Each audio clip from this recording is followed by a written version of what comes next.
Your Honor, may I address the jury? In the case of Garrido versus the state of California, there is no question that the accused deserves to be punished to the fullest extent. This was a clear, premeditated crime that was well thought of and planned. Garrido held the victim hostage for over decades with no remorse. He raped her repeatedly and produced the lives of two children at the ages of 14 and 17 years old. In addition, all victims failed to receive the proper attentive care as children. There is no argument that Garrido was not in the right state of mind. He manipulated his parties, hence his wife, Nancy Garrido, and coerced her into assisting him with the kidnapping of J.C. Dugard.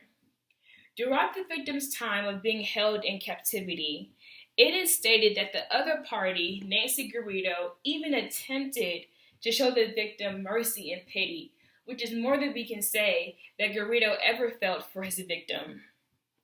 This is not Philip Garrido's first encounter with the law. He is connected to numerous kidnappings.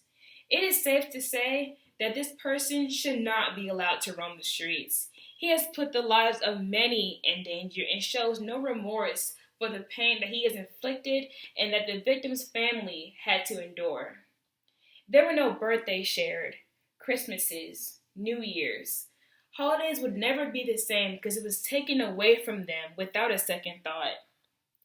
In rebuttal, it is stated that Garrido's given parole officers made many visits to his home for proper check-ins, however, failed to report in any unusual activity. Spending more than 18 years in captivity, how can anyone miss the victim's face who was plastered all over the world? There's only one answer to my question. The victim suffered from Stockholm Syndrome. She was so comfortable with her kidnapper and with little to none human interaction. This was the only form of family that she could cling on to, her only hope. The defendant has scarred her beyond recognition of herself and what she was actually fighting for. A 2-week trial took place in order to determine Garrido's mental state, in which results came back and ruled competent. This monster had the brains to commit such an inhumane crime to a child, and she will forever be scarred. Garrido's guilty plea resulted from a witness reporting in unusual and erratic behavior from Dugard and her children. There is no confidence to say that Garrido feels empathy for what he has done. He has had many chances of redemption, all which have failed, and now it is time to make peace with the law.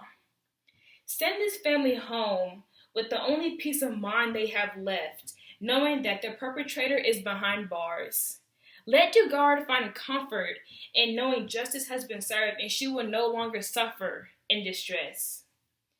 I hope you take into account the full confession from Garrido, in which we have on camera, and show no pity to the men that lacks it for children and their families.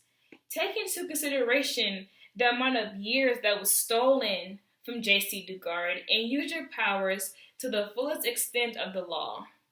J.C. Dugard and personal courage is a beacon to us all when hope is lost. Thank you.